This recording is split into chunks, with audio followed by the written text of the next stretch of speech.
Good evening everyone. Good evening sir. Good evening, good evening. तो ये question हो गया, कर लिया ये क्वेश्चन आप लोगों ने? गेम का क्वेश्चन है तो हाँ डेफिनेटली हो तो गया सर, गेम में हो गया। ठीक है जी। आंसर क्या आया? सर अभी करी नहीं गेम, तो अभी करो ना। तो मेरे को लगा जो गेम वन थी ना वो आपने गलती से वो कॉम्बिने परमुटेशन की थी, तो मेरे लगा आपसे गलती हुई है, फिर वो शाम को पता चला। नहीं जी, वो गेम 1 से लेके सारी गेम मैंने परमुटेशन कॉम्बिनेशन की सारी शेयर करी है ना। तो game 4 onward, game 5 onward combination start होता है। एनीवे ये क्वेश्चन देखो, कुछ आंसर आया है। साकेत ने इसका आंसर दिया क्या? फर्स्ट पार्ट का ए 3C2 into 5C2। Yes sir, इसका आंसर 22 आएगा। फर्स्ट पार्ट के ए का 22, सेकंड का 30। गलत है। फर्स्ट पार्ट का ए तो गलत है। फर्स्ट पार्ट के बी में क्या किया? 4C2 into 3C1 into 4C1।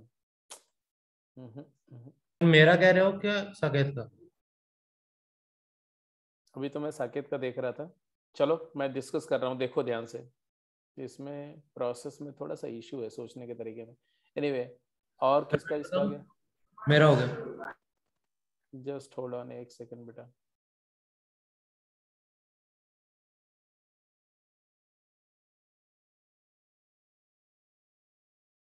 तो अभी पढ़ लो ना, ऐसे एटलीस्ट नहीं पढ़ा था ऐसे थोड़ी बोलना चाहिए।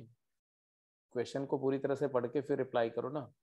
हाँ, किसका किसका हो गया? एक yes bar sir.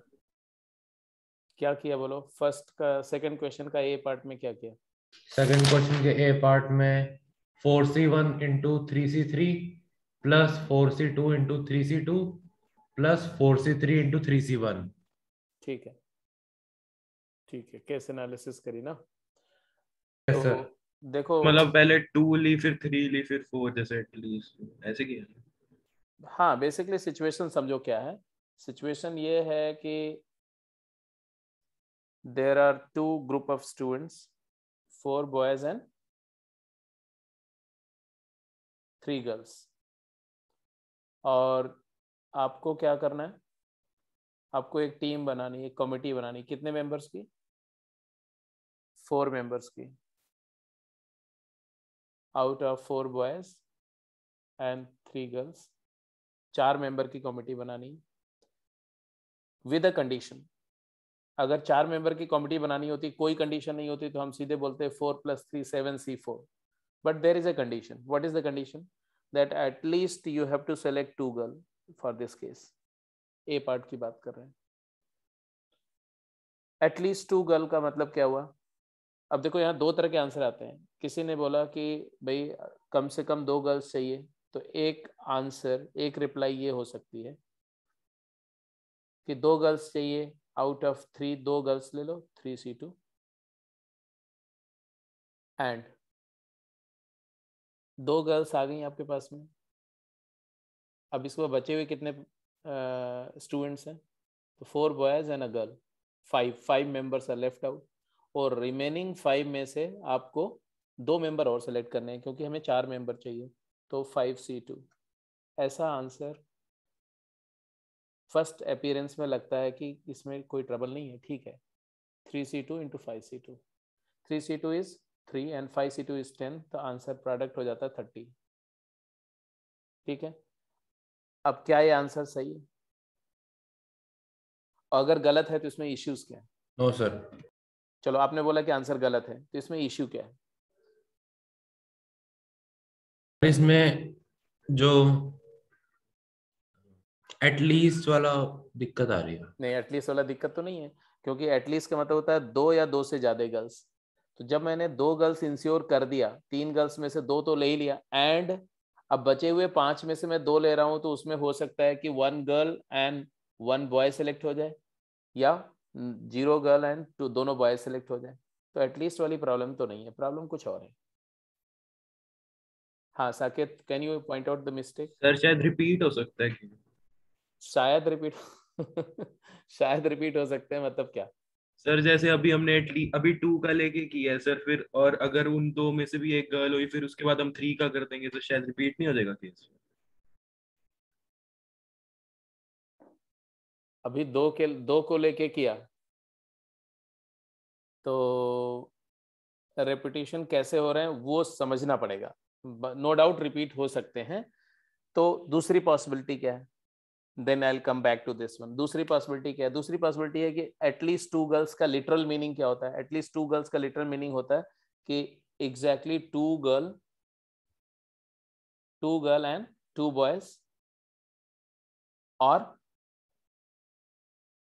3 girls and 1 boy. और कोई पॉसिबिलिटी हो सकती है क्या? नहीं सर। और कोई पॉसिबिलिटी नहीं हो सकती, यही 2 ही पॉसिबिलिटी होगी। अब ये दोनों पॉसिबिलिटी को अगर हम देखें कि कैसे क्या हो सकता है, अब नंबर ऑफ वेज काउंट करते हैं, नंबर ऑफ कमिटीज। ये फर्स्ट केस है और ये सेकंड केस है, और ये दोनों और है, या तो फर्स्ट केस होगा या तो सेकंड केस होगा। फर्स्ट केस में क्या होगा? 4 बॉयज में से 2 बॉयज ले रहे हैं, कितने वे से? How many ways you can select? 2 boys out of 4C2, and 2 girls from 3 girls in how many ways? 3C2। 4C2 into 3C2 क्या होगा? 4C2 का मतलब 6 होता है, 3C2 का मतलब 3 होता है, 6 into 3 कितना होता है? 18। अब यहां आ जाओ, 4 बॉयज में से 1 बॉय ले रहे हैं, कितने वे से? 4C1। और 3 गर्ल में से 3 गर्ल ले रहे हैं, कितने वे से? बोलते जाओ। 4C1 into 3C3। 4C1 मतलब 4, 3C3 मतलब 1, 4 into 1 is 4, and therefore number of total committees, या total number of committees, total number comes out to be कितना? 18 plus 4 22। ठीक है, तो एक आंसर ही आया था 22 आंसर एक बच्चे का था। किसने आंसर दिया था 22? 22 आंसर किसका था? सर मैंने दिया था, केशव ने दिया था। ठीक है, तो यही सोच करके दिया था ना, इसी तरह से कैलकुलेट किया था। Yes sir. ठीक है, अब बात आती है कि यहाँ आंसर 30 आया था और यहाँ 22 आया। ऑब्वियसली यहाँ ज्यादा आंसर आ रहा है, इसका मतलब है कि यहाँ पर मिस्टेक है, इजंट इट? बोलो। यस। इस आंसर में मिस्टेक है। क्यों, क्या मिस्टेक है? ओवर काउंटिंग हुई है। वही रेपिटेशन है। लेकिन कोई ये भी तो बोल सकता है कि भाई क्या पता ये गलत हो, यहाँ अंडर काउंटिंग हो रही है। हम कैसे श्योरिटी से बोल सकते हैं कि यहाँ पर ओवर काउंटिंग हुई है? सिर्फ इसलिए कि ये आंसर कम है और ये ज्यादा है न्यूमेरिकल वैल्यू, इसलिए यहाँ ओवर काउंटिंग हुई, ये बोलना भी तो गलत है। क्या पता ये सही है और यहाँ अंडर काउंटिंग हुई है। So there is some confusion in there, right? So यहाँ अंडर काउंटिंग हुई है, इसके चांसेस लग नहीं रहे। रीजन बीइंग कि और पॉसिबिलिटी ही क्या है ये बताओ? कम से कम 2 गर्ल्स लेनी है, 3 गर्ल्स थी, तो पॉसिबिलिटी क्या है? 0 गर्ल 4 बॉयज अलाउड नहीं, 1 गर्ल 3 बॉयज अलाउड नहीं, 2 गर्ल्स 2 बॉयज ले लिया मैंने, 3 गर्ल्स 1 बॉय ले लिया, 4 गर्ल्स है नहीं। तो इसके अलावा और कोई पॉसिबिलिटी है नहीं। तो यहाँ तो हमें लगता नहीं कि अंडर काउंटिंग हुई, यहाँ तो सारे केसेस हमने कंसिडर किए हैं, तो ओवर काउंटिंग के ही चांसेस ज्यादा लग रहे हैं। तो जरा देखते हैं कि ओवर काउंटिंग कैसे हुई। ये 3C2 का मतलब क्या होता है? 3C2 का मतलब क्या होता है? 3 में से 2। ऑब्वियसली, तो हमारे पास में 3 गर्ल्स हैं, G1 G2 G3, और यहाँ क्या है? B1 B2 B3 B4 B5। 3C2 का मतलब 3 वेज। वो कौन से 3 वेज हैं? G1 G2 या G1 G3 या G2 G3, ये 3 वेज हैं। अब ये एक केस ये है, केस 1 है, ये केस 2 है और ये केस 3 है। G1 G2 जब 2 गर्ल्स आपने सेलेक्ट किए तो उसके बाद आपको 2 मेंबर और लेने थे। वो मेंबर आपने लिए 5 में से। कौन से 5 में से लिए? कौन से 5 में से लिए? रिमेनिंग सारे स्टूडेंट्स में से G3 और सारे boys. G3, B1, B2, B3, B4, इसमें से कितने लिए? 2। तो इसमें से एक पॉसिबिलिटी रही होगी जब ये दोनों सेलेक्ट हो गए और एक केस बना, क्या बना? G1, G2, G3, B1। इसी तरह से तमाम केसेस बने होंगे, G1, G2, G3, B2। तो 3 गर्ल्स एंड 1 बॉय वाले केसेस 4 बने होंगे इसमें, isn't it? Hello, yes sir.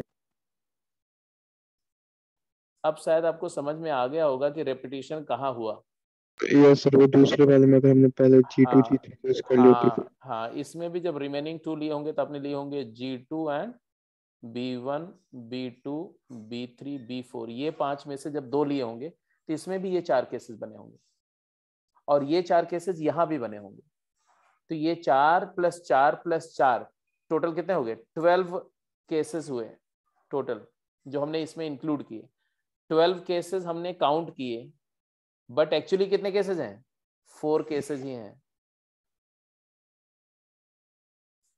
तो इसका मतलब है 4 के जगह पर हमने 12 काउंट कर लिया, तो ऑब्वियस सी बात है 8 काउंट्स आपने ज्यादा किए। Are you getting my point और नॉट? Yes sir. तो वो 8 को माइनस कर दो, तो 30 - 8 कर दो, जो ओवर काउंट हुआ, तो अपने आप आंसर 22 आ जाता है। तो यही आंसर यहाँ से भी आ जाता है। I hope you got it. Yes sir, आ गया। तो हाँ, तो आगे से हमेशा ये ध्यान रखना है कि जब कभी भी ऐसे एटलीस्ट वाले सिलेक्शंस करने ना, तो आप ऐसा केस एनालिसिस करना, आप इस तरह से मत करना। अगर इस तरह से करना तो इसका ध्यान रखना कि ओवर काउंटिंग हो सकती है, तो उसको अलग से माइनस करना पड़ेगा आपको। चलो सर कोई और मेथड है इसका? क्योंकि सेकंड जो बी पार्ट है शायद उसमें तो केस एनालिसिस ज्यादा टफ हो जाएगी। नहीं, कहीं केस एनालिसिस टफ नहीं होती, don't worry. Case analysis tough नहीं होती है, और टफ होती है तो टफ होने दो भाई। जब कोई क्वेश्चन टफ होगा तो उसको टफ भी करना पड़ेगा ना। टफ क्या होगा? थोड़ा लेंथी होगा, तो करना पड़ेगा आपको, है ना? ऐसा कोई शॉर्टकट नहीं है। चलो सेकंड केस करके देखते हैं कितनी ज्यादा टफ हो रही है केस एनालिसिस। आप बोल रहे हो ना कि 3 केस बन रहे हैं। हाँ 3 केस बनेंगे तो टफ, इसमें तो टफ वाली कोई बात तो है नहीं। जैसे अगर सेकंड केस के लिए करो तो आपके पास वही पॉसिबिलिटीज फॉर्म करिए फटाफट जल्दी से कर लो। 2 बॉयज एंड 1 गर्ल है, और किसी एक जगह से स्टार्ट कर दो। मिनिमम 2 बॉयज है तो 2 बॉयज से स्टार्ट कर लो, तो मिनिमम 2 बॉयज चाहिए ही चाहिए। तो हम क्या करेंगे, 4 बॉयज हैं और 3 गर्ल्स हैं, तो 2 बॉयज, तो 2 बॉयज अगर लेंगे तो 2 गर्ल्स लेना पड़ेगा। फिर बॉय का नंबर बढ़ाते जाओ, 3 बॉयज कर दो, 3 बॉयज, 3 बॉयज करेंगे तो 1 गर्ल, और 4 बॉयज कर दो तो 0 गर्ल। ये ले सकते हैं क्या ये वाला? तो कितने केस बन रहे हैं? इजी है। कितने केस बने? 2 ही बने ना? Yes sir. 2 ही केस बने, तो आंसर क्या है? नंबर ऑफ वेज कितने आ गए ये भी देख लो। तो 4C2 इंटू 3C2, और यहाँ पर आ गया 4C3 इंटू 3C1। तो ये नंबर आ गया तुम्हारा 6 इंटू 3 18, और ये आ गया तुम्हारा 4 इंटू 3 12। तो टोटल कितना आ गया? 30। हाँ साकेत, तुम इसमें 3 केसेस कैसे सोच रहे थे? हाँ जी सर, वो गलती हो गई थी, मैंने 2 बॉयज और 1 गर्ल का पता नहीं कैसे लिया। अच्छा, अब अगला वाला पार्ट ऐसे हो जाएगा, अब छोड़ दें इसको। Yes sir. एटमोस्ट 3 बॉयज का केस जरा बना के दिखाओ। At most 3 boys.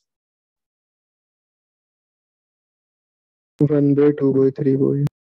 हाँ जी, 1 boy and 3 3 girls, 2 boys 2 girls, 3 boys and 1 girl. Yes sir. और इसके नंबर ऑफ वेज कितने आएंगे? तो 4C1 into 3C3 and 4C2 into 3C2 and 4C3 into 3C1। तो ये वैल्यू जो आएगी वो आएगी 4, ये वैल्यू जो आएगी 6 इंटू 3 18, और this comes out to be 4 into 3 12। Total कितने आ जाएंगे? 30। हाँ, total number of committees form is 34। ऐसे ही आप एटलीस्ट एटमोस्ट टूगल भी कर सकते हो, तो इट इज ओके। समझ में आ गया? Going to next question. Question पढ़िए। It says that a father has 9 children. He takes 3 out of them at a time to zoo and never repeats the same group again. If all the children have to visit zoo equal number of times, then answer. Find how many times father will go to zoo. Second, how many times each child will go to zoo.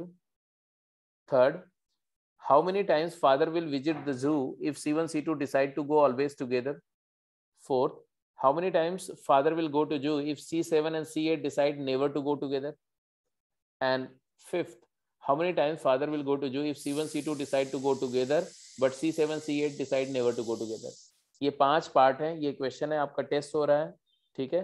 Total time इस question को करने के लिए आपको मिलते हैं 4 minutes. चलिए अपना टेस्ट कंप्लीट करिए क्विक, जल्दी से। अगर आपको क्वेश्चन पढ़ लो, अगर क्वेश्चन में कोई पॉइंट नहीं क्लियर है, कुछ डाउट है तो पूछ लो, मैं बता देता हूँ।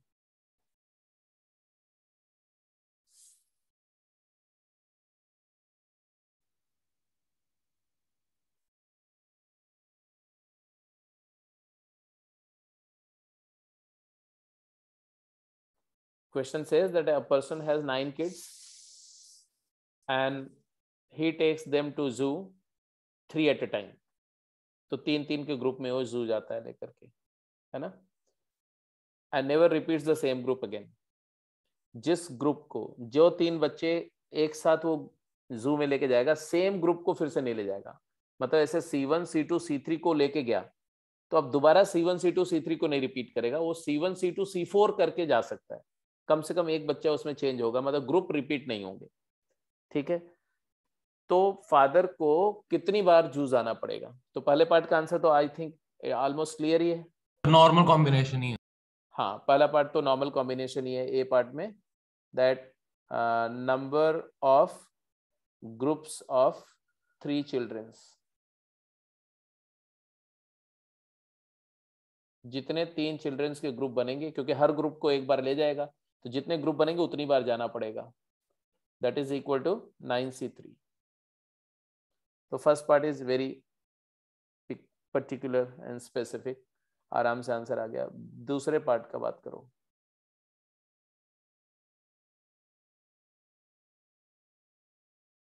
Seven C3 plus 7C1। How many times each child will go to zoo पूछा जा रहा है। एक साल के जितने ग्रुप्स बन सकते हैं। तो एक पर्टिकुलर चाइल्ड कितनी बार जाएगा? Let's say number of times C1 goes to zoo, तो C1 कितनी बार जू जाएगा? जितने टीम में C1 होगा, जितने, भाई ये तो टोटल इतने ग्रुप बने ना। 9C3 का मतलब क्या होता है? 9C3 का मतलब होता है 9 into 8 into 7 divided by 3। तो 9 8 जा 72 by 3 24। कितना आएगा ये आंसर? बाई 42 है सर आंसर वैसे। 3 फैक्टोरियल, तो ये आ जाएगा तुम्हारा 6 12 84 हो गया ये वाला, है ना। ये वाला 84 हो गया। तो 84 टाइम्स तो फादर जू गया होगा। अब मतलब 84 ग्रुप 3-3 के बने होंगे। अब उसमें से कितने ग्रुप ऐसे हैं जिसमें C1 चाइल्ड प्रेजेंट है? तो ऑब्वियसली ये जानने के लिए कि C1 को इन्वॉल्व करके कितने ग्रुप बने होंगे, आप जानते हो कैसे काउंट करेंगे। C1 को अगर आपने फिक्स कर दिया ग्रुप में, तो 2 और पोजीशन को कितने तरीके से आप प्लेस सेलेक्ट कर सकते हैं? 62 62 62 या 8C2। 8? सर हम इसको 3 से डिवाइड नहीं कर देंगे? हाँ, क्या बोला सर 3 से डिवाइड कर दें। किसको? 84 को। ऐसा क्यों? सर क्योंकि हर एक children sir same number of times जा रहा है विजो में।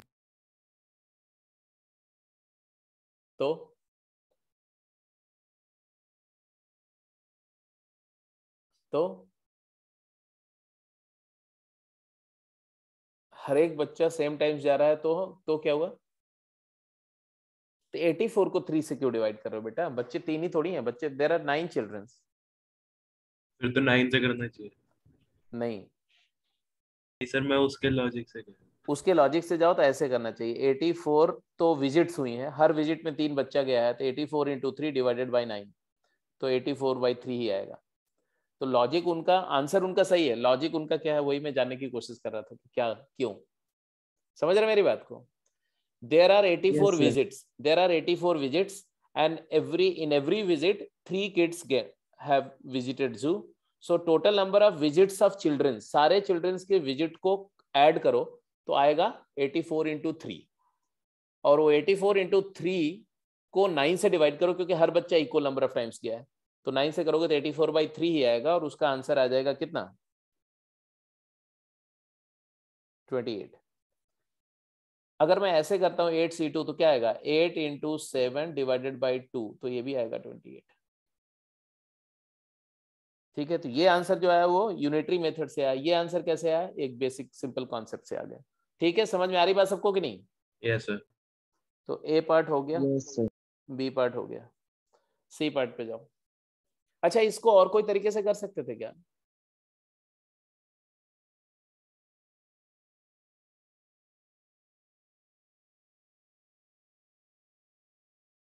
ये वाला आंसर निकालने का कोई और तरीका था क्या?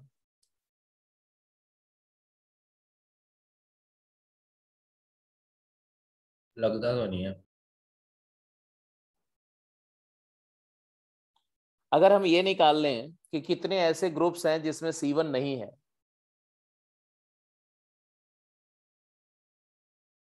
तो ज्यादा टेडियस हो जाएगा। हाँ C1 निकालने से ज्यादा टेडियस हो जाएगा जिसमें नहीं है, क्योंकि 9 बच्चे हैं ना। हाँ, 9 बच्चे हैं, 9 बच्चे हैं, और C1 को हटाई दो सीन से। 8C3 फिर माइनस कर देंगे 9C3। Yes sir, 8C3। हाँ, तो तुम्हारा जो 9C3 84 था, 84 में से 8C3 माइनस कर दो। ठीक है, तो 8C3 क्या होता है? 8 into 7 into 6 divided by 3 factorial, है ना? तो ये कैंसिल हो जाएगा, तो 84 माइनस 56 कितना आया? 28 अभी। तो ऐसा नहीं कि ज्यादा टीडीएस हो जाएगा। कॉम्प्लीमेंट्री मेथड एक मेथड है, और उसमें अगर बहुत ज्यादा केसेस नहीं बन रहे हैं तो टीडीएस क्यों होगा? तो यूनिटरी मेथड से भी कर सकते हो, कॉम्प्लीमेंट्री से भी कर सकते हो, और एक जो डायरेक्ट मेथड से किया हो तो है ही। I hope now it's okay, fine, go ahead, अगले पार्ट पे जाओ। सी पार्ट का आंसर बोलो। How many times father will go to zoo if C1 C2 decide to go together? मतलब C1 C2 ने बोला कि हम दोनों जाएंगे तो साथ जाएंगे, अदरवाइज नहीं जाएंगे। इनको साथ में ले लेंगे एक बार तो। एक बार तो इनको साथ में ले लेंगे, बिल्कुल सही बात है। दूसरी बार उनको लेंगे ही नहीं। यस सर, दूसरी बार दोनों को नहीं लेंगे। दूसरी बार दोनों को नहीं नहीं लेंगे। तो एक केस होगा अगर C1 जाएगा तो C2 भी जाएगा, तो ये वाले कितने केसेस बन गए? और C1 C2 दोनों नहीं जाएंगे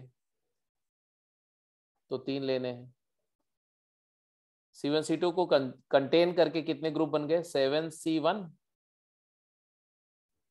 और C1 C2 दोनों को रिजेक्ट करके कितने बन गए? 7C3। Hello, is that clear? Yes sir. तो फादर कितनी बार जाएगा? तो ऑब्वियसली 7C7 मतलब 7 प्लस 7C3 मतलब क्या होता है? 7 35। 35 प्लस 7 टोटल कितना हो गया? 42 टाइम्स। सी पार्ट सबको समझ में आ गया कि नहीं? जल्दी बोलो। यस सर, क्लियर है। क्लियर है, go ahead. D and E. D में सीधा 84 माइनस 42 करके नहीं कर सकते सीधा? अगर हम क्या क्या क्या? सब 84 माइनस 42 क्यों भाई? डी में 42 का क्या रोल है? 7 आएगा सर। 84 minus 7 yes sir. किस में? डी पार्ट में? क्यों? सर क्योंकि कॉम्प्लीमेंट्री से कर रहे हैं सर। C7 और C8 अगर हमेशा साथ जाते तो उनके 7 डिस्टिंक्ट बनते। अच्छा, आपने बोला कि C7 C8 decide never to go together बोला गया है, तो मतलब एक साथ एक ले लेंगे और कॉम्प्लीमेंट्री टोटल में से ये वाले जो टुगेदर वाले केसेस Yes, माइनस sir. कर देंगे। तो डी पार्ट का आंसर आपने किया कि number of with C1, C7 and C8 together. ये आंसर आ गया कितना 7C1 and number of ways when C7 and C8 not together. तो ये आ जाएगा तुम्हारा total number of ways 84 minus 7 and it comes out to how much? 77. ऐसा बोला आपने और डायरेक्ट मेथड से नहीं कर सकते थे इसको? फिर कैसे? 7 जा रहा है मान लो,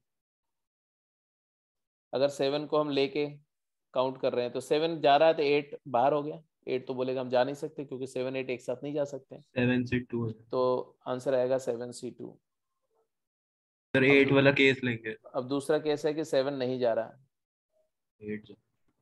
7 नहीं जा रहा है तो 3 लेने हैं। अब 7 नहीं जा रहा है तो 8 जा भी सकता है और नहीं भी आ सकता है। 8 की रेस्ट्रिक्शन खत्म हो गई तो अब बचे हुए 8 में से कोई भी ले लो, 3 8C3 और है, इसलिए 2 केसेस हैं तो ऐड कर दो तो आंसर क्या आएगा 7C2 मतलब क्या होता है 21 बोलो, और 8C3 मतलब क्या होता है 8C3 8 into 7 into 6 divided by 3 factorial 56 and 21 add किया तो ऐड करके क्या आया 70। आंसर वही आएगा जी। अगर हमारे मेथड सही है तो आंसर में फर्क नहीं आएगा, आप चाहे डायरेक्ट मेथड से करो चाहे कॉम्प्लीमेंटेशन से करो, एक ही बात है। तो चलो डी पार्ट भी हो गया, अब जरा लास्ट पार्ट पे आ जाओ, ई पार्ट का आंसर करो।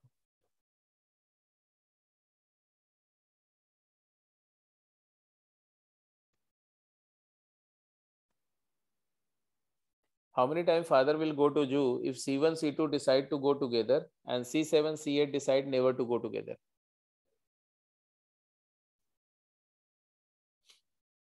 सर 42 टाइम्स में से 7 माइनस कर देंगे अगर तो COD का मिक्स कर गया। क्या COD का मिक्स ही है तो 42 में से जिसमें C1 और C2 साथ में जा रहे हैं 7 माइनस कर देते हैं जिसमें C7 और C8 साथ में जा रहे हैं। क्या आंसर है? मैं कह रहा 35 आ जाएगा फिर ऐसे। 35 के लिए तुमने क्या किया? जो C1 और C2 साथ में जा रहे हैं उनके तो 42 वेज है और C7 और C8 साथ में नहीं जा रहे हैं उनके 77 वेज है। इन्होंने बोला कि C1 C2 टुगेदर वाले केसेस जो हमने काउंट किए थे वो 42 है। इसमें 2 पॉसिबिलिटीज है। जब आप बोलो C1 C2 टुगेदर तो इसमें 2 पॉसिबिलिटी है। Number of ways when C1 C2 are together, फिर गलत है, समझ में आ गया। नहीं पूरी बात मेरे को बोल लेने दो, तुम जो सोच रहे थे। and C7 and C8 are also together. अच्छा C7 C8 टुगेदर 3 जाएंगे तो टोटल 3 ही, तो C1 C2 टुगेदर के केस में तो एक ही केस बनेगा ना।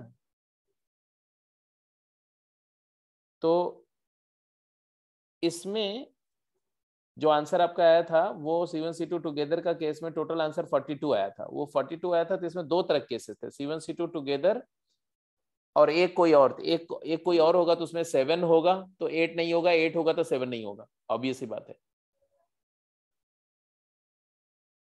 और जब C1 C2 नहीं होंगे तो उसको अलग केस करना पड़ेगा। तो आपको इस तरह से केस करना पड़ेगा रादर देन कैसे प्लस माइनस करने से। ऐसे जाओ, देखो ऐसे बोलो कि number of veg C1 C2 together. अब जब C1 C2 को आपने डिसाइड किया कि ले जाना है तो एक मेंबर और लेने हैं, बचे हुए 7 से कोई भी एक ले लो। क्यों? क्योंकि भाई जब एक ही लेना है तो ऐसा थोड़ी होगा कि दोनों आ जाएंगे 7 और 8, तो 7C1। अब दूसरा केस हमने लिया कि जब C1 C2 नहीं जा रहे हैं, क्योंकि ये थोड़ी लिखा हुआ है कि वो C1 C2 को लेके ही जाएगा। C1 C2 का अपना डिसीजन है कि वो जाएंगे या नहीं जाएंगे। C1 C2 जा रहे हैं तो साथ जाएंगे, अकेले अकेले अलग अलग नहीं जाएंगे। तो C1 C2 को अगर लेगा सेलेक्टर तो दोनों को लेना पड़ेगा, सिंगल सिंगल नहीं ले सकता। तो सेलेक्टर ने बोला कि नहीं, अब तुम दोनों को ले ही नहीं जाऊंगा मैं, इन दोनों को हटा दिया। अब उसको 3 लेने हैं। अब जो 3 लेने ना, यहां पर आपको कंट्रोल काउंटिंग करनी पड़ेगी, क्योंकि यहां पर 7 आएगा तो 8 नहीं आना चाहिए, 8 आएगा तो 7 नहीं आना चाहिए। अब चाहे यहाँ कॉम्प्लीमेंटेशन यूज कर लो, चाहे आप डायरेक्ट काउंटिंग करो, आपकी मर्जी। अगर मैं कॉम्प्लीमेंटेशन यूज करता हूँ तो ऐसे, अगर डायरेक्ट करता हूँ तो ऐसे बोलूंगा 7 जा रहा है, 7 जा रहा है तो 8 बाहर है, 2 लेने हैं। देखो 2 का डिसीजन हो गया कि नहीं जा रहे हैं, 7 जा रहा है, 8 बाहर है, तो वर्चुअली 4 का डिसीजन हो चुका है। बचे कितने? 5। वो 5 में से 2 लेने, 5C2। Hello, is that clear? Yes sir. Sir अब अगले में 7 और C1 C2 और 7 को नहीं लेंगे। हाँ, अगले वाले में अब इसका निगेट कर देंगे। Number of veg C1 C2 तो नहीं जा रहे हैं, C7 भी नहीं जा रहा है। अब बचे 3 लेने हमें, तो जब 7 नहीं जा रहा है तो अब कोई भी 3 ले लो, कोई भी 3 ले लो, मतलब कितने? 6C3। 6C3। Yes sir. तो या तो ये होगा, या तो ये होगा, या तो ये होगा। 3 पॉसिबिलिटीज हैं और तीनों पॉसिबिलिटी को ऐड करो तो आंसर क्या है? 7 + 10 + 63 कितना होता है? 6 × 5 × 4/3 फैक्टोरियल, तो 20। टोटल आंसर आ जाएगा 37 वेज। तो ई वाले केस को कैटर करने के लिए उसको 37 टाइम्स जू जाना पड़ेगा। तो 37 विजिट्स ऐसी होंगी जिसमें C1 C2 टुगेदर नहीं होंगे कभी, और C1 C2 होंगे तो टुगेदर होंगे, और 7 और 8 कभी भी साथ नहीं होंगे। ये जो लास्ट के 2 केसेस हमने अलग अलग बनाए, इसको हम एक केस में भी कर सकते थे। कैसे? कि जो बचे हुए 7 हैं उनमें से 3 ले लो, 7C3 माइनस, जब उसमें से 3 ले लोगे तो उसमें वो केसेस भी आ जाएंगे जिसमें 7 और 8 साथ साथ आ गए, माइनस वो वाले केसेस, -5C1। 5C1 कौन सा? कि जब 7 और 8 को ले लिया एक साथ तो एक और लेना है, तो 5C3। तो 7C3 की वैल्यू कितनी आएगी? 7C3 7 × 6 × 5 / 3 factorial 35। 35 - 5 कितने हो गया? 30। और यहाँ भी देखो इन दोनों का मिलके कितना आया था? 30 आया था। तो ये दोनों का 30 और इसका 7, तो 37 आएगा। ऐसे भी कर सकते। तो रेस्ट्रिक्टेड कॉम्बिनेशंस, जहां पर आपको थोड़ी वर्ड रेस्ट्रिक्शंस होंगी, कंडीशंस में रिस्ट्रिक्शन होगी, तो आपको कैसे करना है? तो देखो 2 चीज का ध्यान रखो, डायरेक्ट मेथड से करो चाहे कॉम्प्लीमेंट्री मेथड से करो, जो मेथड को करो उसको अच्छी तरह से करो। दूसरी बात कि चाहे डायरेक्ट से करो चाहे कॉम्प्लीमेंट्री से करो, किसी इवेंट को, केसेस को काउंट करने के लिए आपको केस एनालिसिस करनी पड़ेगी। और केस एनालिसिस करते समय या तो ओवर काउंटिंग होगी या तो अंडर काउंटिंग होगी। ओवर काउंटिंग को अवॉइड करने के लिए क्या करेंगे? तो ये बात नोट करके कहीं लिख दो, टू अवॉइड ओवर काउंटिंग। अब काफी डिस्कशन हो चुका है, टू अवॉइड ओवर काउंटिंग क्या होना चाहिए? बताओ, मैंने क्या बताया अभी? Case analysis. Make cases disjoint.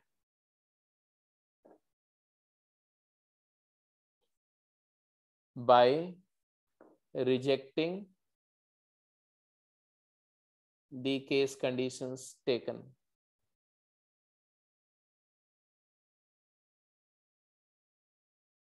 Already taken.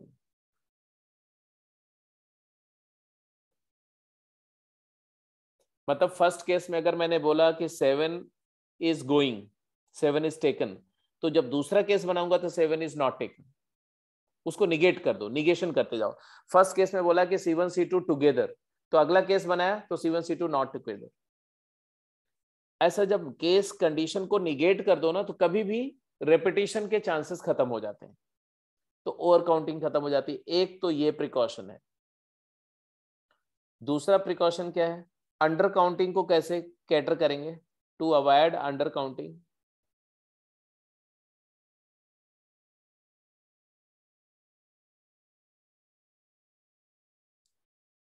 Over counting में हम केसेस को डिसजॉइंट बनाते हैं, डिसजॉइंट रखते हैं सो दैट रिपीटिशन ना हो। अंडर काउंटिंग के लिए हमें क्या करना पड़ेगा? Try to make as many cases as possible. Cases must be exhaustive.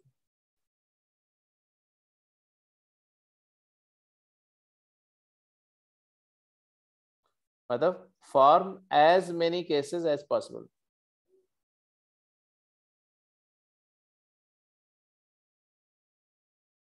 But ध्यान दो, जब आप केसेस को ज्यादा बढ़ाओगे ना तो ओवर काउंटिंग के चांसेस आ जाएंगे। इसलिए जब इसको अवॉइड करने की कोशिश करोगे तो इसके होने के चांसेस रहेंगे, इसको अवॉइड करोगे तो इसके होने के चांसेस रहेंगे।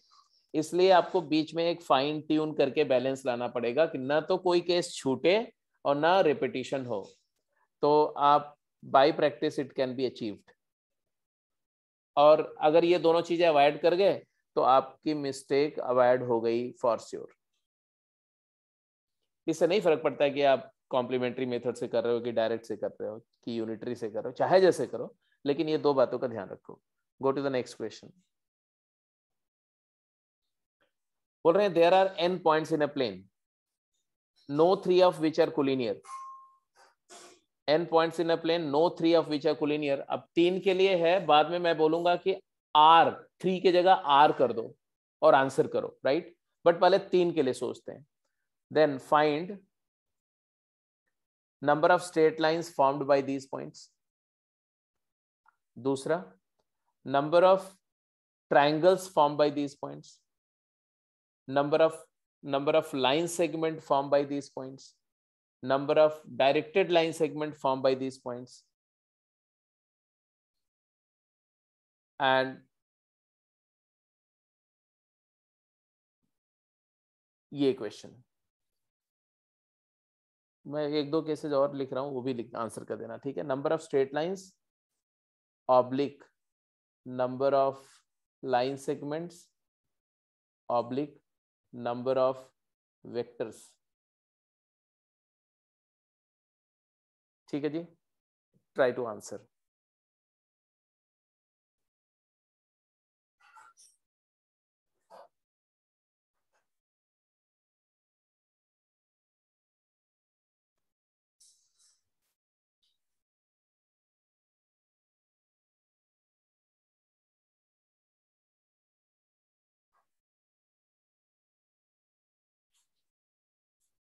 हम्म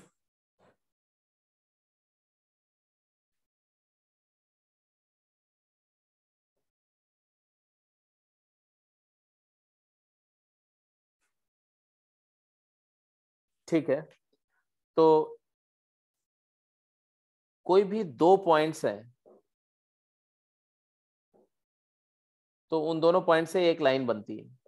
तो एक लाइन फॉर्म करने के लिए दो पॉइंट चाहिए होते हैं, दो पॉइंट से यूनिक लाइन फॉर्म होती है, दो पॉइंट से एक यूनिक लाइन सेगमेंट भी फॉर्म होता है।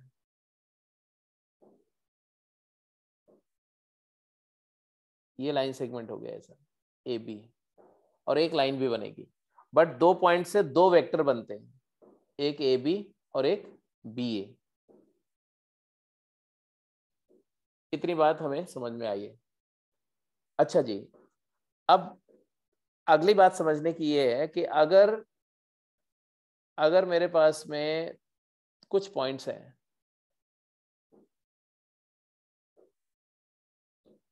और इनमें से कोई भी तीन कोलिनियर नहीं है, no 3 are collinear. Suppose I have 5 points and no 3 of them are collinear. Then how many lines will be formed? How many line segment will be formed? तो लाइन सेगमेंट हो गया 5C2। अभी मैं कुछ answer नहीं कर रहा हूँ, जस्ट समझो। क्यों? दो दो के जितने ग्रुप बनेंगे, हर पेयर ऑफ पॉइंट से एक लाइन सेगमेंट बनता है, 5C2 number of line segment. Number of directed line segment DLS को वेक्टर भी बोलते हैं, तो वो क्या हो जाएगा? तो 2 times 5C2, क्योंकि एक लाइन सेगमेंट से दो वेक्टर बनेंगे, forward and reverse. And number of lines कितनी होंगी? लाइंस तो OB5C2।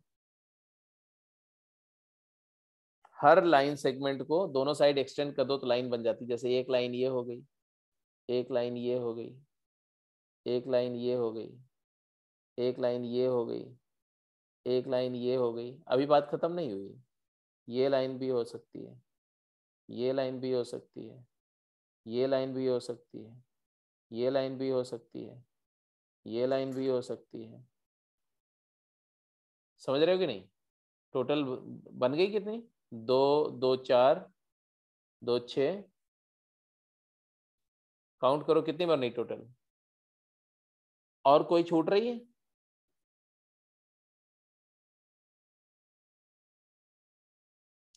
तो हर एक पॉइंट से 4 लाइन बन रही है, तो 5 × 4 20/2 10 बन रही है, बिल्कुल ठीक है। बट अब यहाँ एक बात आती है कि अगर इनमें से कोई भी 3 कोलिनियर नहीं था तो आंसर ये आया NC2 NC2 NC2 NP2 ऐसा। बट अगर मान लो कि ये 5 पॉइंट में से कुछ पॉइंट कोलिनियर रहे होते, जैसे ऐसे सिचुएशन होती, तब क्या होता? 1 2 3 4 5। अब क्या होता? तो लाइन सेगमेंट का आंसर तो वही आता। लाइन सेगमेंट के आंसर में कोई फर्क पड़ता क्या? नहीं। कोलिनियरिटी का लाइन सेगमेंट पे कोई भी इन्फ्लुएंस या कोई भी इफेक्ट नहीं होगा। लाइन सेगमेंट तो अभी भी हमारे उतनी ही बनेंगी। ये भी लाइन सेगमेंट है, ये भी लाइन सेगमेंट है, और ये बड़ा वाला भी लाइन सेगमेंट है, क्योंकि लाइन सेगमेंट में टर्मिनल्स इंपॉर्टेंट होते हैं और लेंथ इंपॉर्टेंट होती है ना। तो कुछ भी लेंथ चेंज हो गया तो भी लाइन सेगमेंट डिफरेंट है, टर्मिनल चेंज हो गया तो टर्मिनल का पेयर तो उतने ही बनेंगे अभी भी, ईच पेयर। बट लाइन में ट्रबल आएगी। लाइन में जैसे अगर मैं बोलो A1 A2 A3 A4 A5, तो A1 A2 A1 A3 A2 A3 ये 3 अलग अलग लाइन सेगमेंट है। They are 3 different line segments, but they will constitute same single line. तो कोलिनियरिटी में लाइंस कम बनेंगी। ये 3 अगर कोलिनियर नहीं होते तो इनसे 3C2 लाइंस बनती, 3 लाइंस बनती, बट 3 के जगह पर सिर्फ एक ही लाइन बन रही, मतलब 3C2 - 1 लाइन का लॉस हो गया। Number of lines lost is equal to क्या? जितनी बन रही थी उसमें उसके जगह पर सिर्फ एक बन रही है, तो 2 लाइंस का लॉस हुआ। 3 कोलिनियर है तो 2 लाइन का लॉस हो गया। अगर 4 पॉइंट कोलिनियर होते तो बताइए इस केस में कितनी लाइंस बनेंगी? बोलो, क्या बोलोगे आप? तो आप बोलोगे कि पांचों को नॉन कोलिनियर मान करके कितनी लाइंस बनती? 5C2।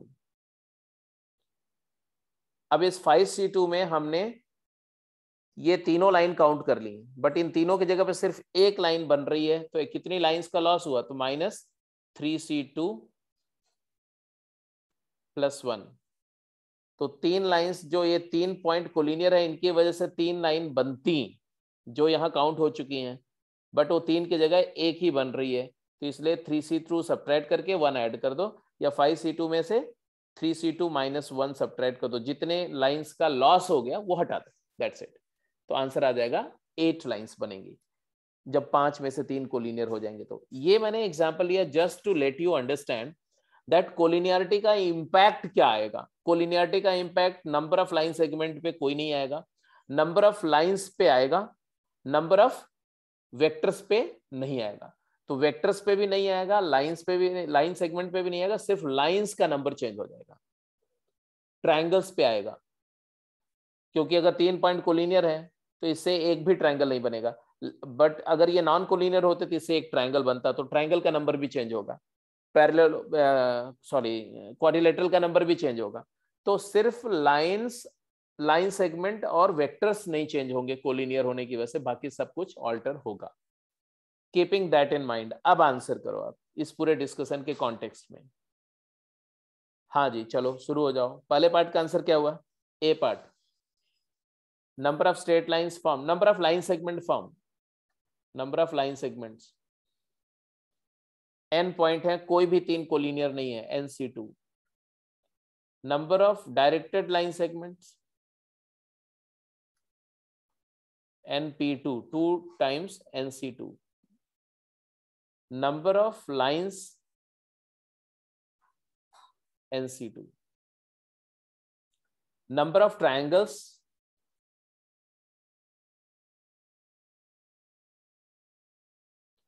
एक ट्रायंगल के लिए 3 पॉइंट चाहिए होते हैं, तो 3 पॉइंट से एक ट्रायंगल बनता है, तो जितने 3-3 पॉइंट के सेट होंगे, ग्रुप होंगे, तो NC3। अच्छा, नंबर ऑफ क्वाड्रिलेटरल्स क्या होंगे अगर पूछा जाता तो क्या आंसर करते आप? जल्दी बोलो। NC4।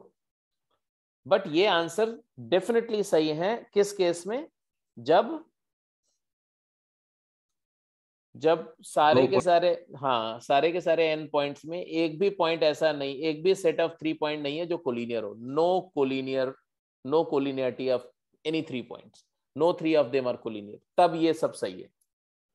तो ए पार्ट का आंसर हो गया जी, बी पार्ट का आंसर हो गया। अब आते हैं सी पार्ट पे। सी पार्ट पर आंसर क्या है? पहले आंसर करो, क्या दे रहे हैं, क्वेश्चन पढ़ लो पहले।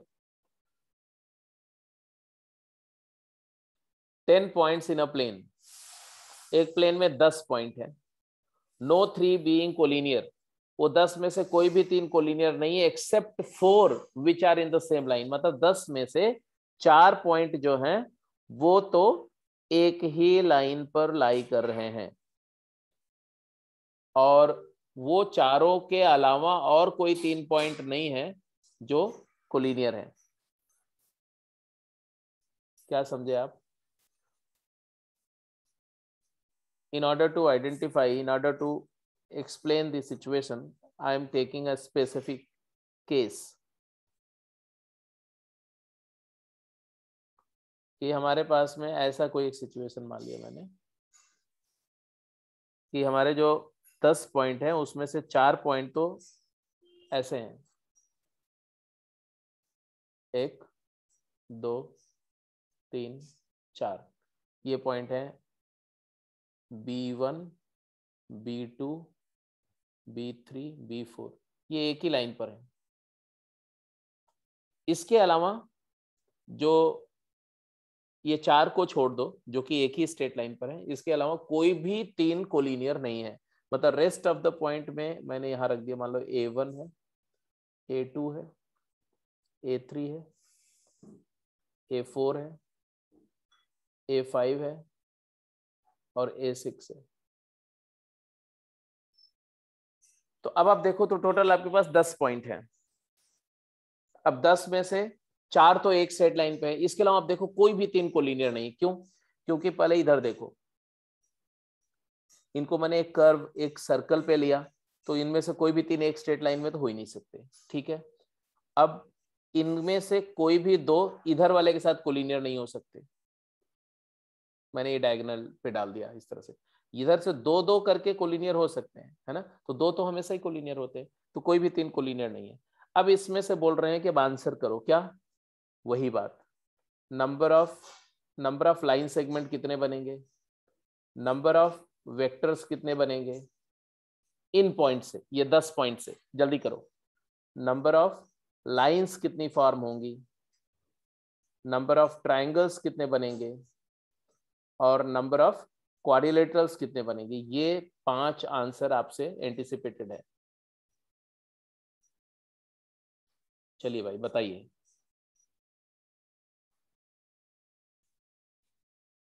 हाँ जी, नंबर ऑफ लाइन सेगमेंट का आंसर तो आ गया। नंबर ऑफ लाइन सेगमेंट में 10C2, वेक्टर में 10C2 का डबल, अच्छी बात बोल रहे हैं आप। लाइंस में 10C2 - 4C2 + 1, बहुत बढ़िया बहुत बढ़िया। इन्होंने बोला कि नंबर ऑफ लाइन सेगमेंट तो 10 में से 2 कोई भी ले लो, उससे एक लाइन सेगमेंट बन रहा है। जैसे A1 A2 A1 A3 A1 A4 A2 A3 A2 A4 A1 B1 A1 B2 A1 B3, सब लाइन सेगमेंट है। 10C2 नंबर ऑफ वेक्टर कितने बनेंगे, 2 टाइम्स 10C2। 10C2 मतलब होता है कितना, 10 × 9 / 2 45, ये कितना हो जाएगा जी, 90। नंबर ऑफ लाइंस कितनी बनेगी? लाइंस कितनी बनेगी? अब लाइंस का काउंट करने के लिए मेरे पास दो मेथड हैं। सबसे पहले तो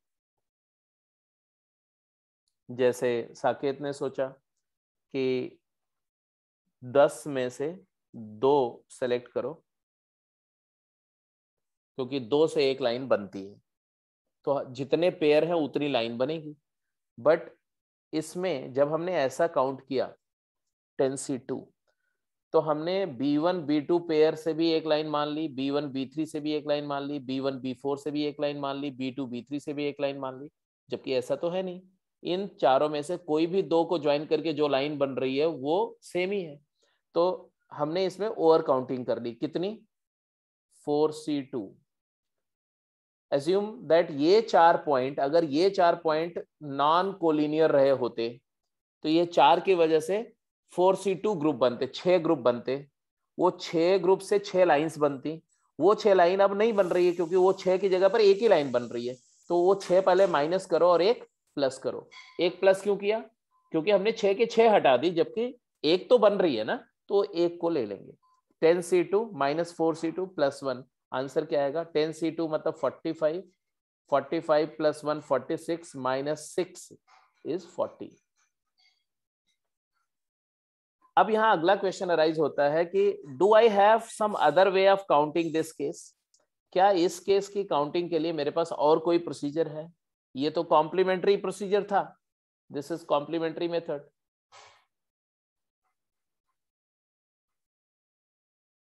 what is the other way out? Other way out ये है कि लाइंस बनेगी कैसे? तो number of lines formed by joining AI AJ,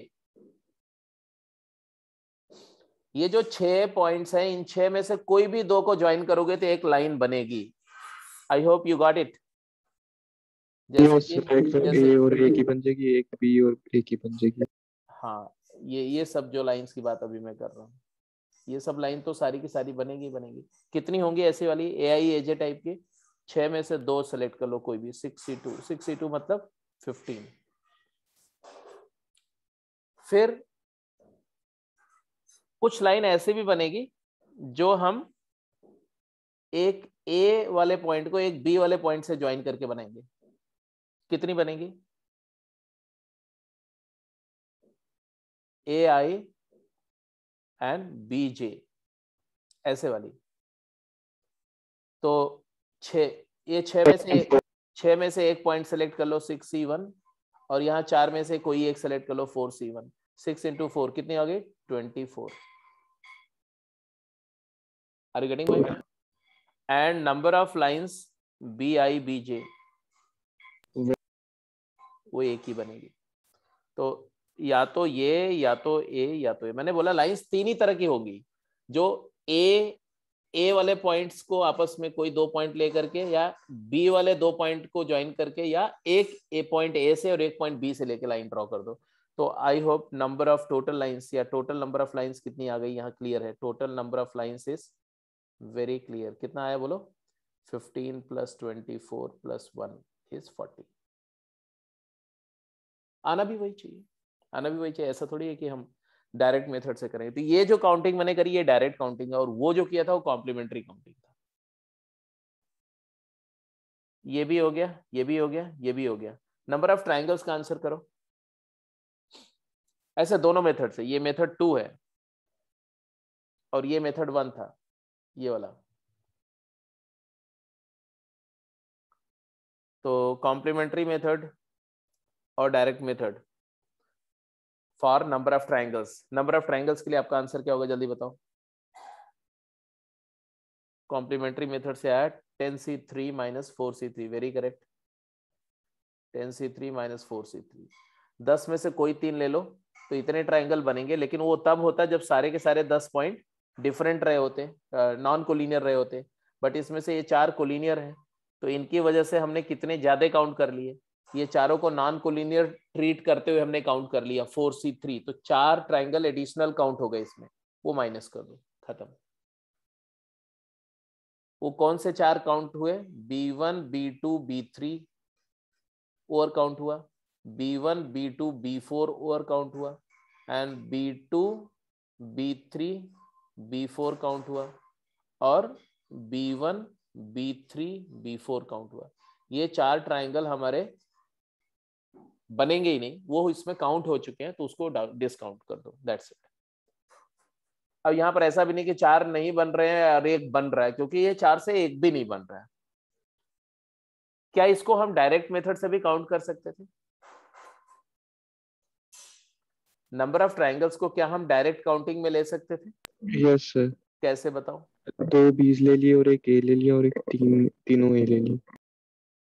हाँ, एक तो लेंगे AI AJ AK ऐसे वाले 3 पॉइंट ले लो और प्लस 2 AI AJ और BK टाइप के ले लेंगे और क्या ले सकते हैं? यहां से 3, यहां से 2 और यहां से 1। यहां से 1 लेंगे तो एक AI लेंगे और 2 B वाले लेंगे, BJ एंड BK।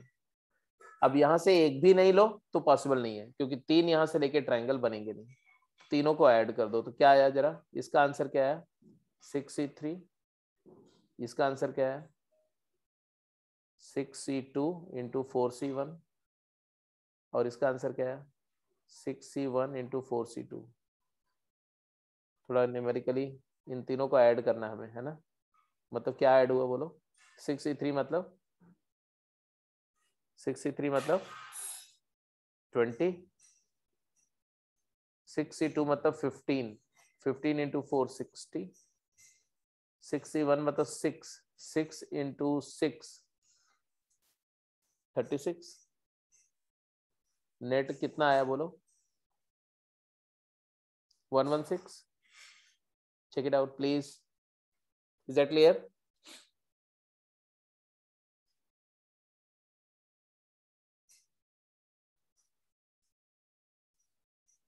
यहां पर जो आंसर किया था 10C3 का मतलब क्या होता है? 10 into 9 into 8, 10 into 9 into 8 by 6, 120 minus 4, 116। तो either you calculate by direct method or you calculate by other way round, आपका आंसर वही आना चाहिए। समझ में आ गया कि नहीं? ये दूसरी वाली बात, डायरेक्ट काउंटिंग समझ में आ गई? जिसको डायरेक्ट काउंटिंग अभी भी नहीं समझ में आई, लेट मी शो यू कि मैं कौन से ट्राइंगल्स की बात कर रहा था। एक ट्राइंगल तो ऐसा वाला बात कर रहा था, ऐसा वाला कि 2 पॉइंट A से लिया और 1 पॉइंट B को ज्वाइन करके, ऐसा वाला ट्राइंगल। और ऐसे वाले ट्राइंगल का काउंट किया। और हम कौन से ट्राइंगल को काउंट कर रहे हैं इसमें? एक ट्राइंगल ऐसा वाला भी काउंट कर रहे हैं, ऐसे वाले।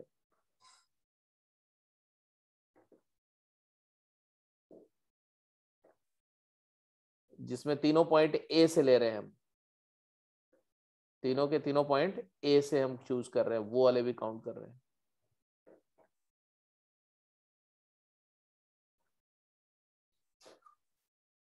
और कौन सा पॉइंट ले रहे हैं हम?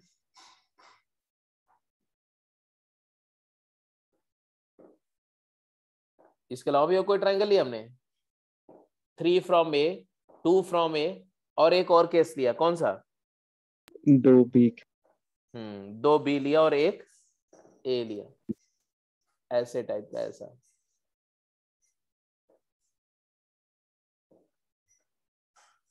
ऐसा। तो ये तीनों हमने यहां पर काउंट करके दिखाया। आई थिंक सबको समझ में आ गया। अब ऐसे क्वाड्रिलेटरल वाला भी आंसर कर जाएंगे? सेम ही है सर, 10C4 माइनस 4C4। हाँ, 10C4 माइनस 4C4, बिल्कुल सही। इसको डायरेक्ट मेथड से भी काउंट कर सकते हैं। यही चीज होगी 6C4, यहां से 4, यहां से नन, यहां से 3, यहां से 1, 6C3 इंटू 4C1, यहां से 2 और यहां से 2, 6C2 इंटू 4C2 और यहां से 1 और यहां से 3 क्वाड्रिलेटरल नहीं बनेगा। तो ये अब चेक करके देखना, जो आंसर यहां से आएगा वही आंसर यहां से आएगा। ठीक है, तो जो डिस्कशन अभी हुआ उसके कॉरेस्पॉन्डिंग आपको एक मैं क्वेश्चन दे रहा हूं, ये आप खुद करके मुझे बताएंगे। तो क्वेश्चन नोट करो, क्वेश्चन नोट कर लो। क्या है क्वेश्चन जी? सर वो जो हमने पहले करा था उसमें -4C3 भी तो आएगा, किसमें? जो हमने से जस्ट पहले क्वेश्चन किया था अभी। कौन सा? -4C4 तो हमने कर लिया, फिर उसमें -4C3 नहीं आएगा? अरे हाँ, ऑब्वियस ही बात है। 10C4 4C4 एंड -4C3 ही नहीं, कुछ और भी है। -4C3 इंटू यहाँ से 3 और यहाँ से 1 इंटू 6C1, ये आएगा।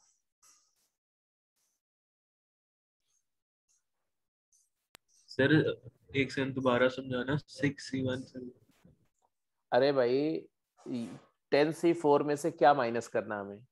सर 4C4 और 4C3 तो समझ आ गया मेरे को। नहीं 4C4 तो इसलिए कि ये चारों में से चार के चारों यहाँ से आ गए, तो वो केस हट गया। Yes sir. और एक केस वो भी तो हटा ना, जब यहाँ से 3 और यहाँ से 1, this this this and this, ये जो आपका सिलेक्शन है 4 का, ये भी तो काउंट हो चुका है उसमें 10C4 में। तो इससे तो हमारा ट्रायंगल बनेगा ना।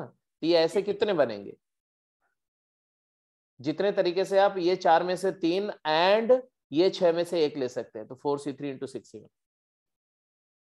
मतलब 24 ऐसे केसेस बनेंगे। सिर्फ 4 नहीं कि 4C3 माइनस कर दो। 4C3 माइनस करने का कोई मतलब नहीं। 4C3 माइनस करने का मतलब है आप 4 केसेस माइनस कर रहे हो। कौन से? B1 B2 B3 and A1, B1 B2 B4 and A1, B1 B3 B4 and A1 and B2 B3 B4 and A1, यही 4 केस आपने माइनस किए। लेकिन मैं बोल रहा हूँ ये A1 के जगह A2 भी तो हो सकता है, A3 भी हो सकता है, A4 भी हो सकता है, A5 भी हो सकता है, A6 भी हो सकता है। तो 4 इंटू 6 24 माइनस करो ना। समझ गया सर। यस सबको क्लियर हो गया ना?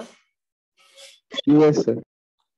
अब आ जाओ जो मैं बात कर रहा था। आपको आंसर क्या करना है, क्वेश्चन लिखो। पहले क्वेश्चन लिखो, सब लोग लिख लो, अपनी कॉपी में लिख लो, क्योंकि ये ऐसा क्वेश्चन है। Out of given n points in a plane,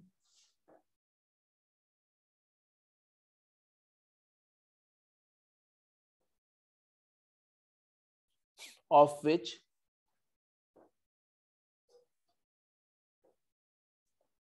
r number of points are collinear, except these are no 3 points lie in same straight line. No 3 of them are collinear.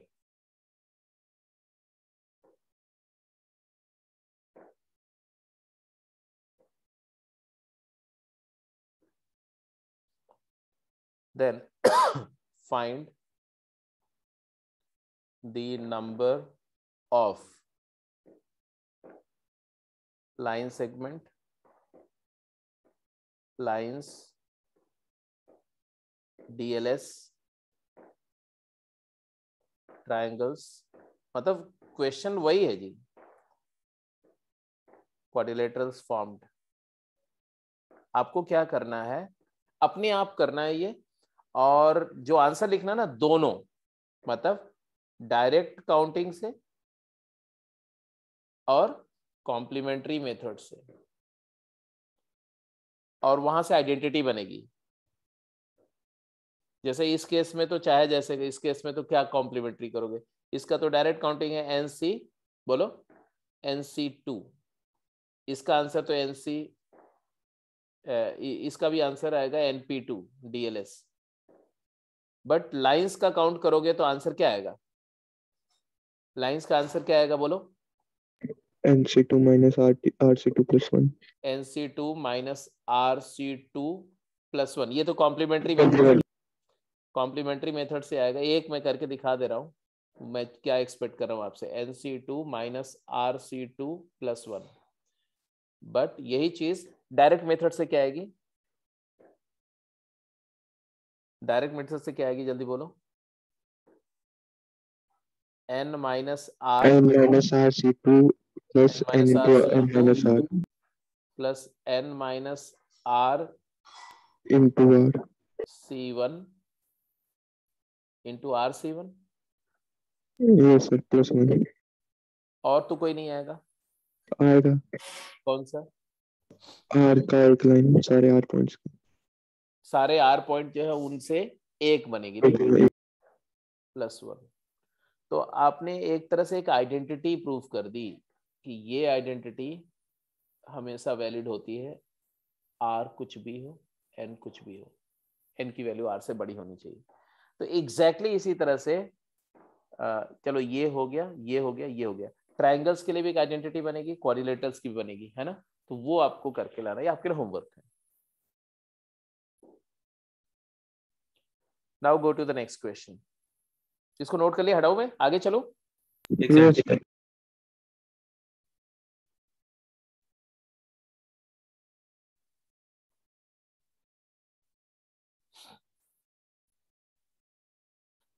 जल्दी answer करो। बोल रहे how many diagrams are there in a polygon consist of n sides n vertices।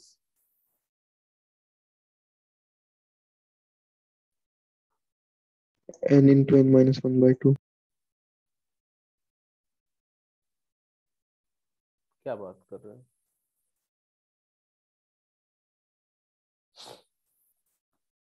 N into N minus 2 minus N हाँ तो ऐसे बोलो ना।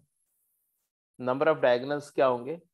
तो number of diagonals is equal to number of line segments formed by joining vertices of polygon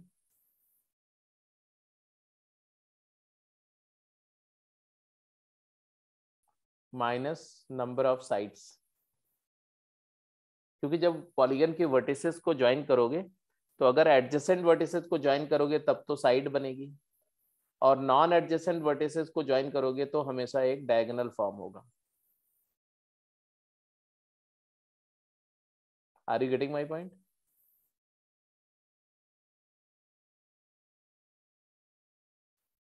तो दो तरह के सेगमेंट्स बनेंगे, एडजेसेंट वाले साइड्स बोले जाते हैं, नॉन एडजेसेंट वाले डायगोनल। तो number of side plus number of diagonal is total number of line segment.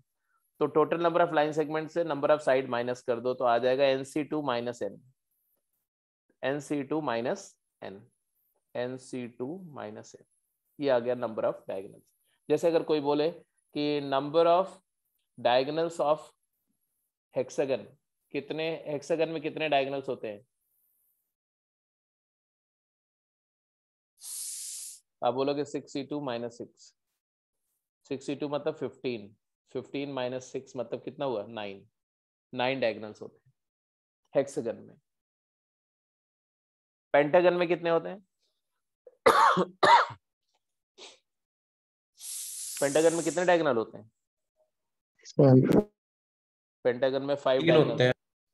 हाँ पेंटागन में 3 डायगोनल होते हैं। अच्छा, नहीं 5 होते हैं। नहीं नहीं 3 कर दे बेटा, 3 कर दे। उस स्टार सा बन जाएगा। हाँ जी हाँ जी, जैसे ये भी डायगोनल है, ये भी डायगोनल है, और ये भी डायगोनल है, और ये भी डायगोनल है, और ये भी डायगोनल है। तो ये 5 डायगोनल है, 5 डायगोनल और 5 साइड हैं, टोटल 10 होते हैं 5C2। ठीक है, तो 5C2 माइनस 5। जब फार्मूला ही आ गया यार तो फिर गलती क्यों होगी? 5C2 minus 5 that is 10 minus 5 so it is 5। Hexagon में कितने होंगे? 9। ऑक्टागन में कितने होंगे? ऑक्टागन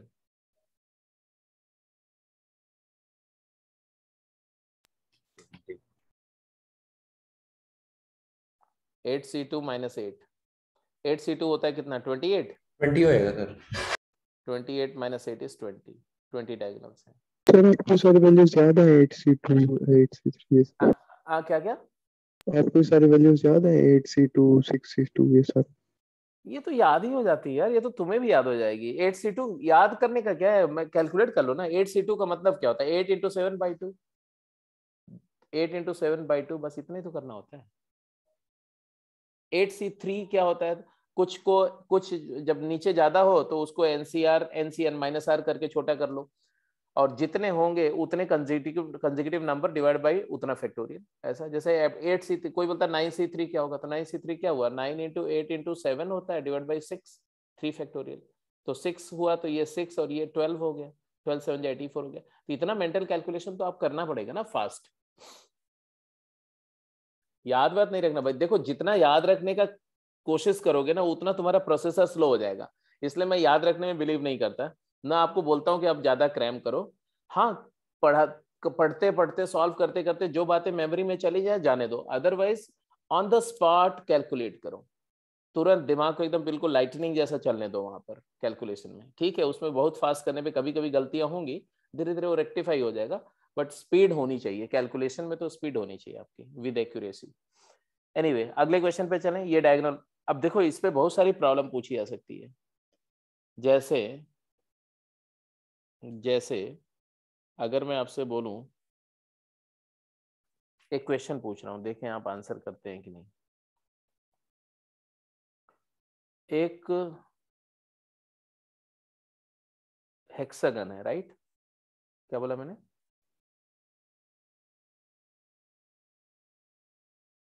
एक हेक्सागन है, कन्वेक्स हेक्सागन है।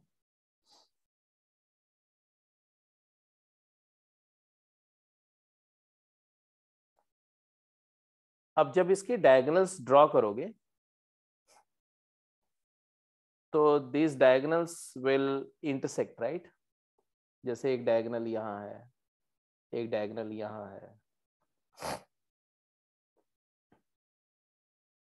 एक डायगोनल यहाँ है, तो दे आर इंटरसेक्टिंग। कहां पर इंटरसेक्ट कर रही? कोई भी दो डायगोनल अगर आप ड्रॉ करोगे तो दे विल इंटरसेक्ट इनसाइड। क्या कुछ ऐसी डायगोनल भी हो सकती है जो बाहर इंटरसेक्ट करें? एक रह गया है। हाँ हाँ हाँ, रह गया, बिल्कुल रह गया। मैं कहाँ बोल रहा हूँ सारे हो गए, अभी ये भी है। तो क्या कोई ऐसी डायगोनल है जो बाहर भी इंटरसेक्ट कर सकती है? मेरा ये क्वेश्चन है। दूसरे डायगोनल के साथ? बाहर दूसरे डायगोनल के साथ? नहीं, मतलब कि इसमें जो डायगोनल्स के इंटरसेक्शन पॉइंट्स हैं, दे आर डायगोनल्स के इंटरसेक्शन पॉइंट कुछ तो ऑन द वर्टेक्स पर ही है, कुछ ये है ना, देखो ये डायगोनल्स के ही तो कटिंग पॉइंट इंटरसेक्शंस हैं।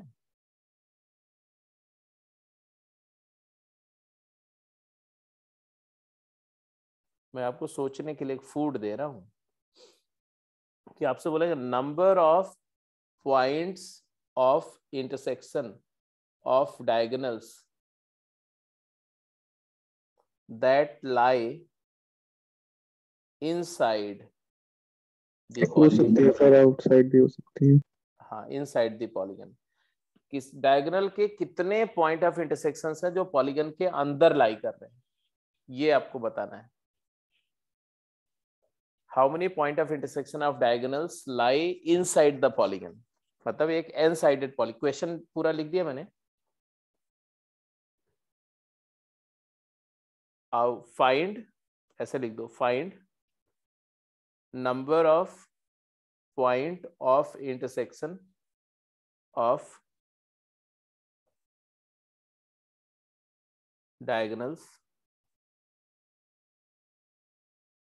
of n-sided convex polygon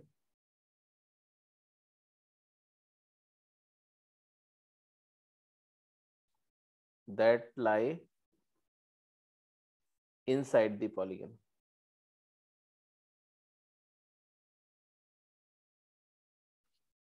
ये आपके लिए क्वेश्चन है, आप सोचना इस पर।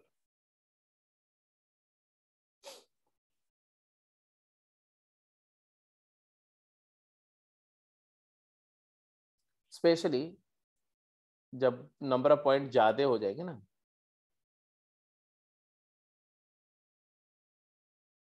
तो इसमें बहुत सारे डायगोनल ऐसे होंगे जो बाहर इंटरसेक्ट करेंगे। जैसे अगर मैं ये पॉलीगन की बात करूं ऐसे,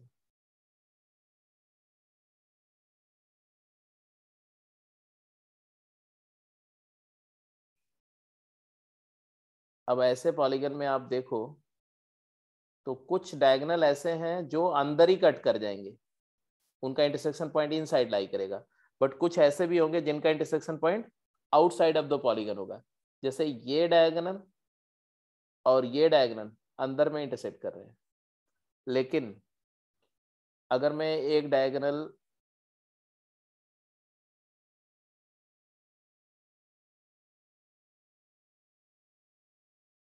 ये ले लेता हूं, ये वाला, और एक डायगोनल ये लेता हूं,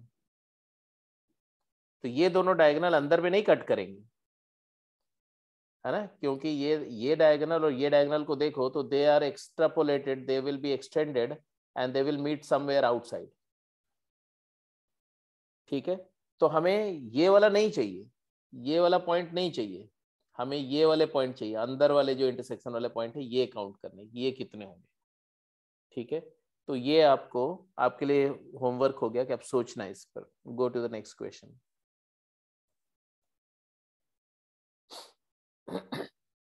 हाँ, पिछला क्वेश्चन हो गया था, ये तो हो गया।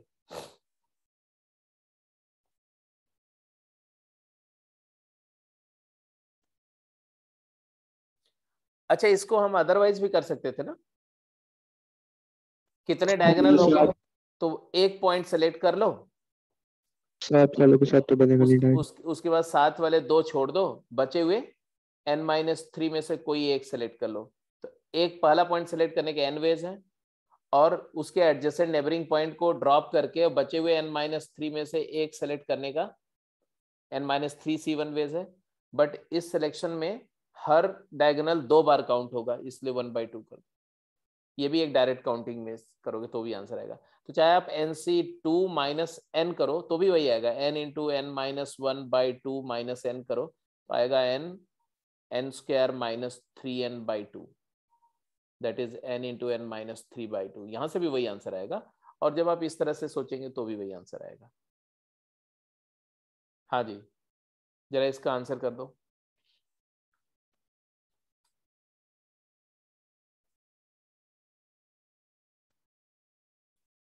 Consider 6 vertices of a regular hexagon and its center. Find how many straight lines can be formed by joining these 7 points. Find how many triangles can be formed with these 7 points.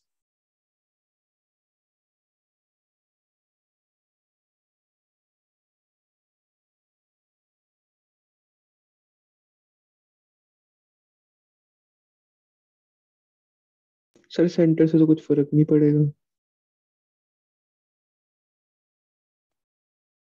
अब ये सोचो, मेरे से नहीं पूछो। नहीं sir, बता रहा था मैं किसमें? ए पार्ट में।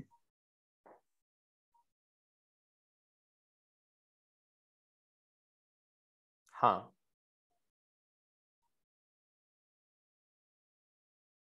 सही बोल रहे हैं।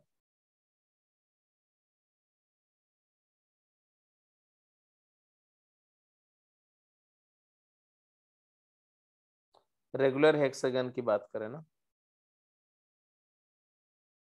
कुछ ऐसा समझ लो, ऐसा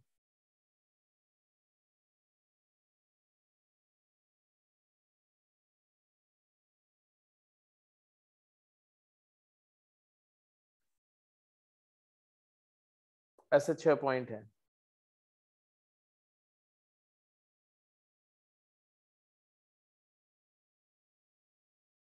एक पॉइंट यहाँ, एक पॉइंट यहाँ है, एक पॉइंट यहाँ है, एक पॉइंट यहाँ है, एक पॉइंट यहाँ है, एक पॉइंट यहाँ।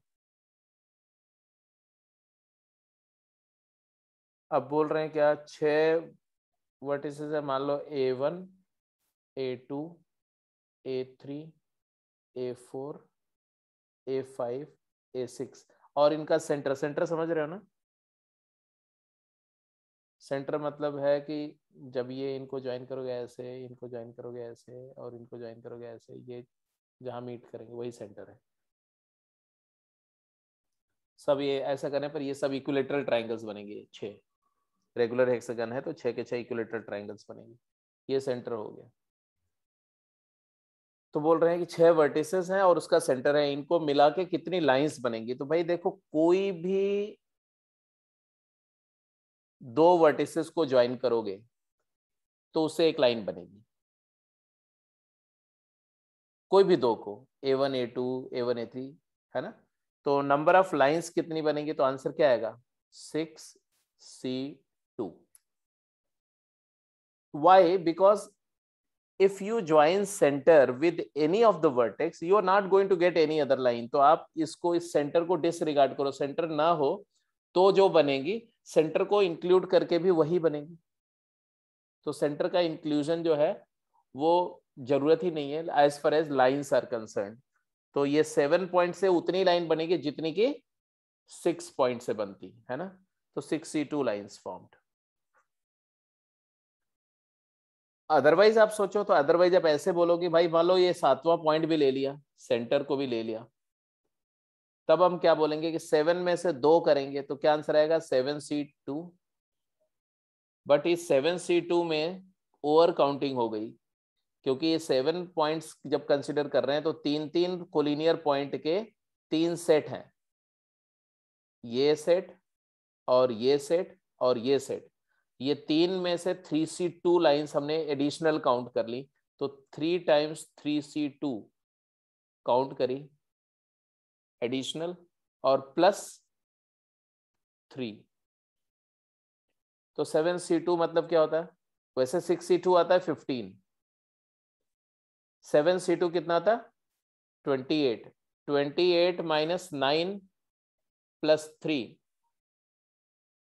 28 माइनस 6 हो गया ना? -9 + 3, एक बार कैलकुलेट कर दो। हमने क्या बोला? 7 में से 2 सिलेक्ट करो, 7C2, उसमें से ये वाले हमारे कितने हुए? 3 पॉइंट से 3C2, 3C2 की जगह 1 काउंट होना चाहिए। ऐसे ये 3 से भी 3C2 इसके जगह 1 काउंट होना चाहिए, और ये 3 की वजह से 3C2 इसके जगह भी 1 काउंट होना चाहिए। तो टोटल आंसर कितना है जल्दी बताओ?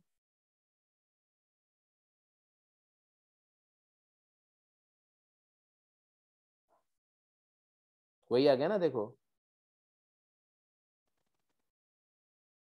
28 माइनस 6 आया यहाँ पर भाई, तो 22 है। एक सेकंड, अब जरा बताओ तो ये सेकंड केस में क्या मिसिंग है?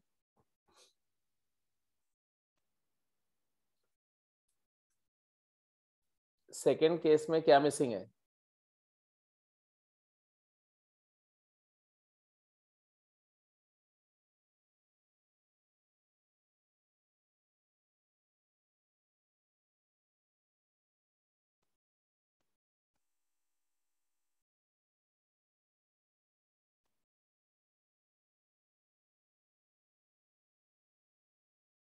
टोटल 7 पॉइंट्स है,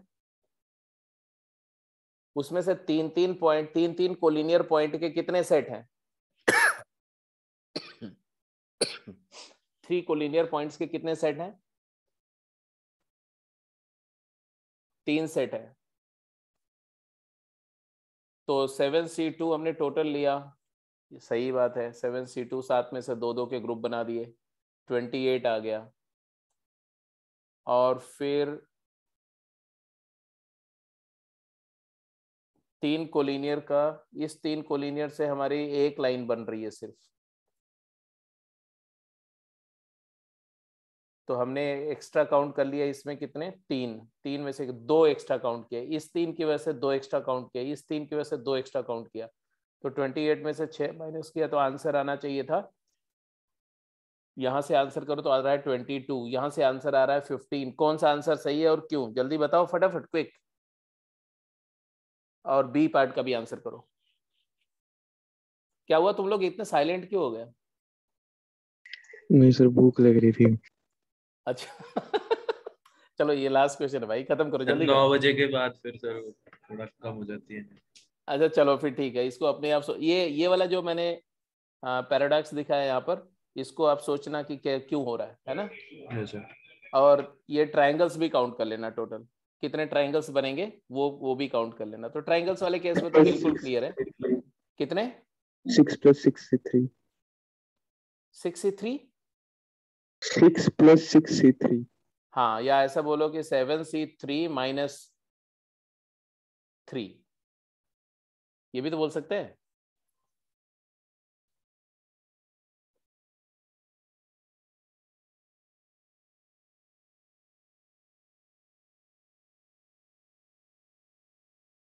यस सर। 7C3 - 3, ये वाला पैराडॉक्स को कर लेना। तो आज की क्लास को यहीं पे क्लोज कर रहे हैं, तुम लोग को भूख लग रही है, जाओ खाना खाओ ठीक है। सर वो असाइनमेंट लेवल मतलब जो इसका होगा वो करना है, मतलब टेक्सचुअल भी करनी है कॉम्बिनेशन। हाँ जी बिल्कुल बिल्कुल बिल्कुल, साथ के साथ टेक्सचुअल करते जाओ भाई। अब तो अभी एक एक इसकी गेम करनी है और एक वो करनी है टेक्सचुअल, या और भी कर सकते हैं? गेम 5 तक पूरा कर सकते हो। Yes sir. और गेम 5 के अलावा आपने जो बोला कि इसका टेक्सचुअल कहाँ तक कर सकते हैं वो देखो। गेम 6 कर सकते हैं कि नहीं वो मैं जरा चेक कर लूँ, मैं तुरंत बता रहा हूँ आपको। टेक्सचुअल 4 तक तो करा हुआ है सर, सर्कुलर परम्यूटेशन था। गेम 5 कंप्लीट कर लो। और टेक्सचुअल में कहाँ तक किया है? 4 तक। Yes sir. Yes sir. Textual में 4 तक किया है तो टेक्सचुअल 5 करो। ठीक है हाँ जी, टेक्सचुअल 5 करो। सर। वो थोड़ा उस टॉपिक में थोड़ी प्रॉब्लम आ रही थी समझने में, और रीजन शिफ्टिंग वगैरह में लेक्चर तो देख लिया वैसे। कौन से वाले में? रीजन शिफ्टिंग वगैरह थोड़ा। हाँ नहीं, वो इसीलिए कल डिस्कस करूंगा ना, उसको कल करा दूंगा, डोंट वरी। कल की क्लास में उसको कराएंगे बेटा, इसीलिए तो मैंने बोला एक बार देख लिया है तो अब कराने में थोड़ा टाइम नहीं लगे ना, फटाफट फटाफट आप कर लोगे क्वेश्चंस। क्योंकि सर मैंने उसकी टेक्सचुअल भी कर ली थी मतलब मोस्टली, तो बट थोड़ा थोड़ा डाउट आ रहा था। ठीक है ठीक है, वो स्पेशली जो है वो जो ट्रांसफॉर्मेशन ऑफ इक्वेशंस में आ रहा होगा। Yes sir. ठीक है, कोई बात नहीं, कल कर लेंगे उसको, डोंट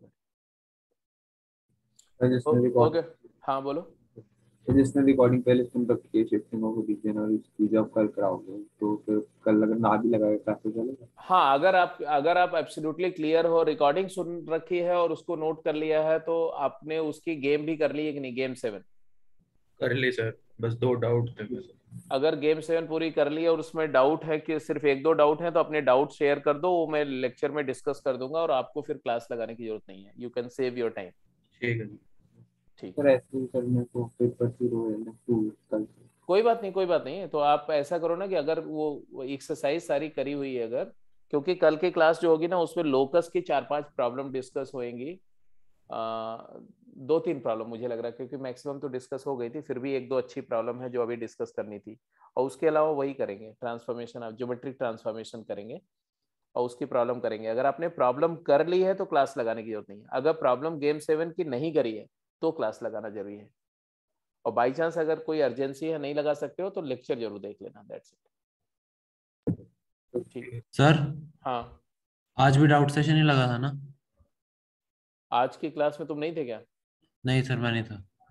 आज की क्लास में बेटा जो है वो लोकस की प्रॉब्लम कुछ डिस्कस करी थी, और साथ के साथ में union intersection of locus and locus passing through intersection of 2 locus, यही डिस्कस हुआ था। ठीक है सर, थैंक यू।